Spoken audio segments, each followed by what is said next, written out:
Les titres principaux. L'Éthiopie n'a pas été colonisée grâce au sacrifice consenti pour elle, a exprimé le Premier ministre Abiy Ahmed.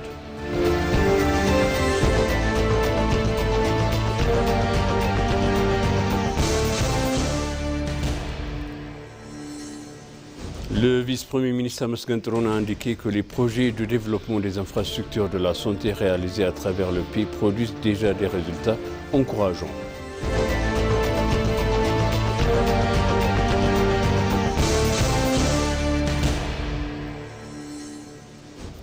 Bienvenue chers téléspectateurs sur BCC, moi Zalal Amourkan avec le journal.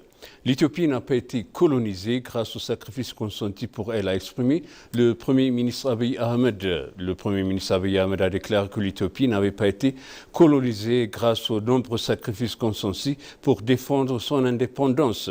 Dans un entretien accordé à l'OBN, le Premier ministre a exprimé que leurs revendications et des luttes du peuple oromo, l'histoire de l'Éthiopie ainsi que la contribution des Oromos à la construction du pays. Selon lui, les Oromos ont joué un rôle majeur dans la formation de l'État éthiopien. Il a notamment rappelé que le rôle du chef du militaire Goubena Daché dans la délimination et de la défense de la frontière du pays sous le règne de l'empereur Minilik II. Le Premier ministre a estimé que la voie à suivre n'est pas la minimiser et les sacrifices consentis, mais de reconnaître les insuffisances et de poursuivre les efforts pour les corriger. Il a également cité plusieurs figures historiques, notamment Gabeyo, qui a combattu à Adwa, Balcha Sofa, qui a défendu le drapeau éthiopien, ainsi que Jagama Kello, Tadesse Birru et Haile Fida. Selon Abiy Ahmed, leur parcours témoigne de la contribution des Oromos à la construction et de la consolidation de l'État éthiopien.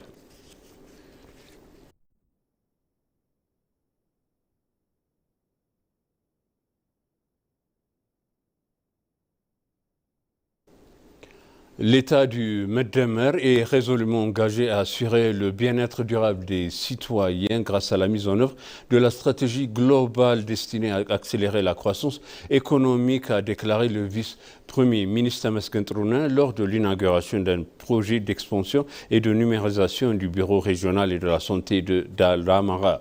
Il a indiqué que les projets de développement des infrastructures de la santé et du renforcement institutionnel réalisés à travers le pays produisent déjà des résultats encourageants. Les richesses générées servent principalement à renforcer les services sociaux, notamment l'éducation et la santé. Dans ce domaine, les réformes en cours améliorent la prévention de la lutte contre la maladie, tandis que la production locale des médicaments essentiels est intensifiée pour réduire la dépendance aux importations. Enfin, Bardar est appelé à devenir un important pôle médical et touristique régional grâce à ses atouts naturels et à ses infrastructures en pleine expansion.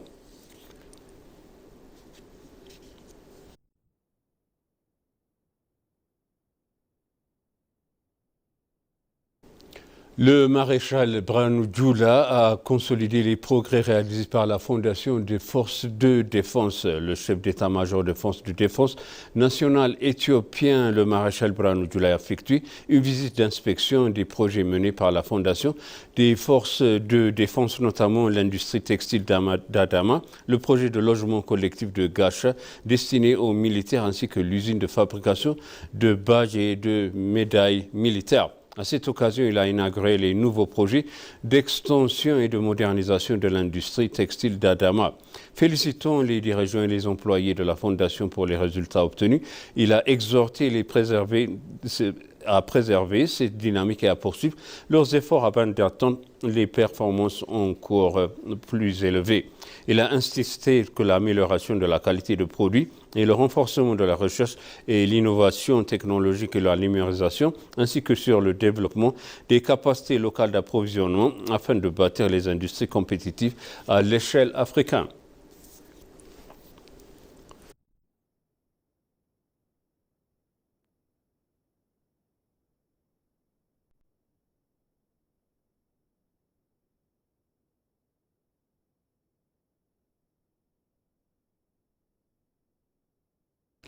La chaîne d'information numérique indien First Stop a consacré un reportage à la remarquable transformation économique de l'Éthiopie, mettant en avant les investissements massifs dans les infrastructures et les réformes qui renforcent son statut de puissance émergente dans la corne de l'Afrique.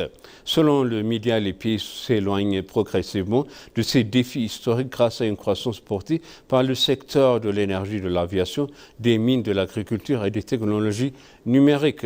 Le reportage souligne le rôle central du grand barrage de la Renaissance hydroélectrique éthiopienne, représentant comme le scole des ambitions industrielles du pays. Réalisé grâce à la mobilisation des ressources nationales, le barrage permet désormais d'exporter l'électricité propre vers le Kenya, Djibouti, le Soudan, générant des devises tout en renforçant l'intégration régionale.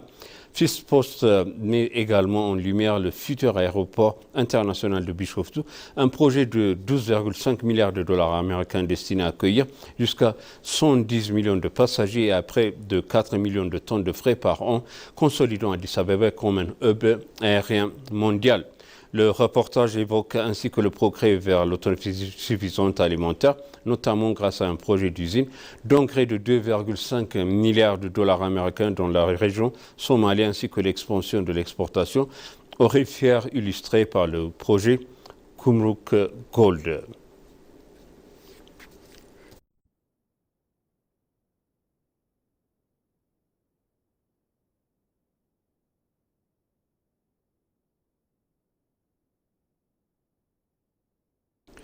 Le Front de la Révolution bleue de l'RT, EBFR, plus connu sous le nom du Brigade Namédou, dénoncé à la fonction se présentant sous le nom de la Tsimdo, estimant que cette alliance constitue une menace sérieuse pour la paix et la stabilité dans le corne de l'Afrique. Dans un communiqué, le Front présentait sa stratégie de résistance pacifique, sa vision politique et son engagement en faveur de coopération régionale. Beyene Gebrexiaber, responsable des affaires politique de la diplomatie de EBRF, a expliqué que le mouvement dirigé par la diaspora érythréenne œuvre pour obtenir des réformes politiques fondamentales en Érythrée. Selon lui, l'organisation a réussi à mobiliser les communautés érythréennes à l'étranger tout en renforçant les revendications internes en faveur du changement démocratique. Concernant Tsimdo, Beyene Gebrexiaber a affirmé que cette fonction ne représente ni les intérêts de l'Érythrée ni ceux des Tigrés. De son discours, dans son côté, Daoud Ibra, président du groupe de travail de l'EBRF, a formulé que le mouvement est né de la volonté populaire et mettre en fin un régime autoritaire en Érythrée.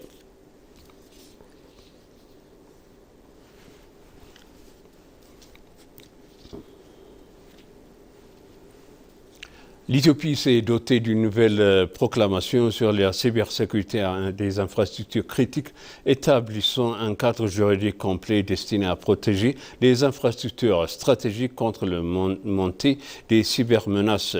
Selon la Directrice générale de l'Information Network Security Administration, INSA Tegusamid, cette proclamation numéro 1426-2026 constitue une étape majeure pour renforcer la sécurité numérique, préserver les intérêts nationaux et soutenir la transformation digitale du pays. Cette législation intervient lors de l'Éthiopie accélérer le développement des services publics numériques, notamment l'identité numérique, les paiements électroniques et les plateformes d'approvisionnement en ligne qui traitent d'importants volumes de données stratégiques.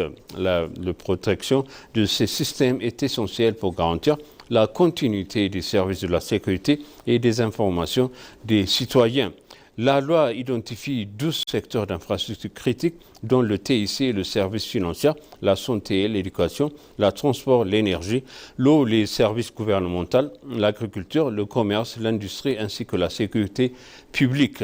Les opérateurs devront respecter 18 obligations en matière de cybersécurité, notamment l'évaluation régulière des risques et audits et le renforcement des gouvernances.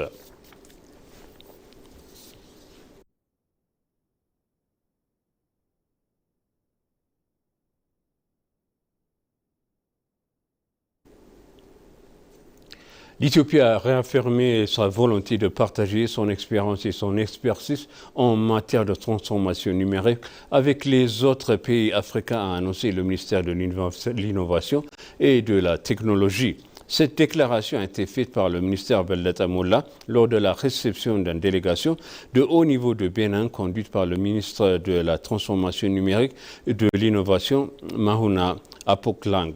Les échanges ont porté sur les principales réalisations de l'Éthiopie dans le développement de son écosystème numérique, ainsi que sur les enseignements tirés par la mise en œuvre de ces réformes technologiques. Bellata Molla a présenté les avancées obtenues dans le cadre de la stratégie Digital Ethiopia 2025 et les préparatifs en cours pour concrétiser la vision Digital Ethiopia 2030. De son côté, Mahouna Apoklang a exprimé l'intérêt du Bénin à s'inspirer de l'expérience éthiopienne et à approfondir la coopération bilatérale.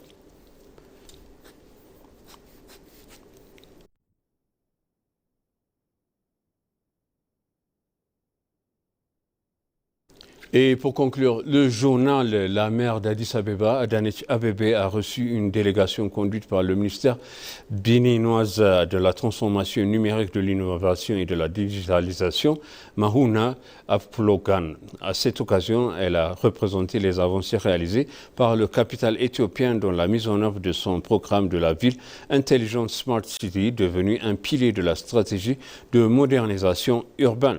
Selon un message publié par le maire sur les réseaux sociaux, cette rencontre a permis de partager les bonnes pratiques de développement d'Addis Abeba afin d'accompagner les efforts de Bénin dans sa propre transformation numérique.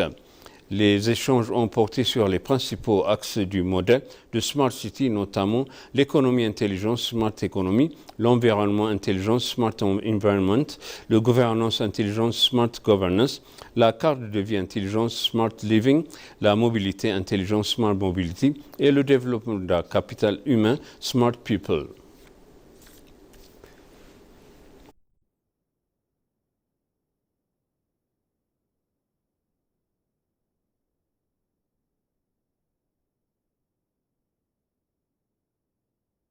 Et maintenant, je rappelle les titres principaux. L'Éthiopie n'a pas été colonisée grâce au sacrifice consenti pour elle, a exprimé le Premier ministre Abiy Ahmed.